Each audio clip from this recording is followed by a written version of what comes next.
Olá, visitante do canal, seja bem-vindo. Começa agora mais um vídeo da série Fonte Regulada. O assunto de hoje será sobre o circuito retificador. Um circuito retificador, ou simplesmente retificador, corresponde aos circuitos elétricos de tensão elaborados para a conversão de corrente alternada em corrente contínua. Para você que está acompanhando direitinho o nosso canal, deve ter observado nos 3 vídeos anteriores a esta série que eu apresentei o transformador. Ensinei como encontrar os parâmetros para dimensionar o melhor transformador para a nossa fonte. No geral, os circuitos eletrônicos trabalham com corrente contínua. Então, quando eu quero conectar um equipamento na rede elétrica, eu tenho que fazer a conversão da corrente alternada, que é a corrente da rede, para a corrente contínua, que é a corrente do circuito eletrônico. Então, nesse vídeo eu vou apresentar para vocês um novo componente que é responsável para que aconteça essa transformação. Seu nome, diodo.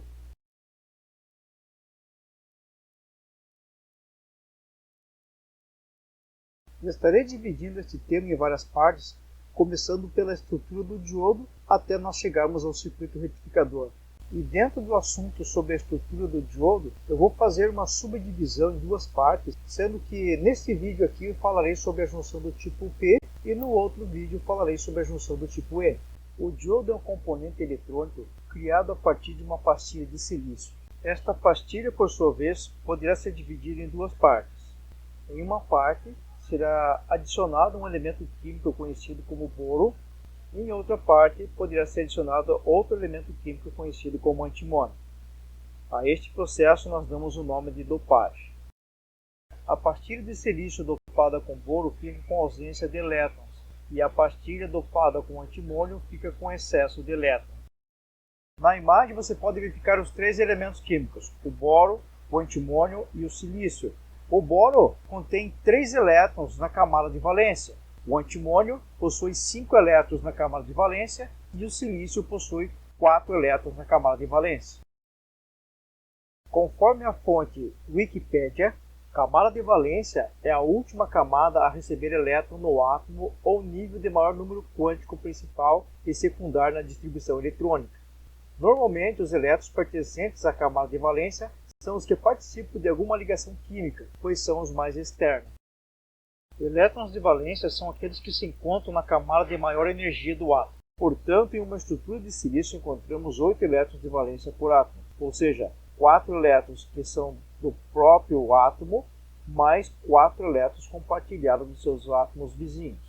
Vamos fazer uma simulação hipotética. Ao ser aplicada uma diferença de potencial num cristal de silício, teoricamente o polo positivo deveria de atrair os elétrons do polo negativo. Mas a união entre esses 8 elétrons é tão forte que não permitem a passagem do elétron que saiu da fonte. E o silício se comporta como material isolante, pois não sobram elétrons livres. Então, nessas condições, o silício se torna eletricamente neutro, não deixando circular uma corrente elétrica, mesmo sendo aplicada uma tensão em seus terminais. O cristal de silício utilizado na fabricação do diodo deve ser feito de material intrínseco. Um semicondutor intrínseco é um cristal feito de material semicondutor que não pode conter mais do que um átomo de elemento químico estranho, qualquer que seja, para cada 1 bilhão de átomos do semicondutor em foco, que neste caso é o silício. Contudo, deve ficar suficientemente claro que intrínseco não é o mesmo que quimicamente puro. Se neste cristal for adicionado intencionalmente um átomo de elemento químico diferente para cada 1 milhão de átomos de silício, então as suas propriedades físico-químicas já não serão mais as mesmas, ou seja, o cristal de silício deixará de ser intrínseco. Para o nosso exemplo será escolhido o átomo de boro. Observe que na última camada de valência ele contém apenas 3 elétrons. Isto significa que dentro da estrutura cristalina aparecerão buracos, pois a cada uma parte por milhão faltarão elétrons para completar a camada de valência do cristal de silício. Vou representar esses buracos com uma circunferência em vermelho e com o sinal de mais.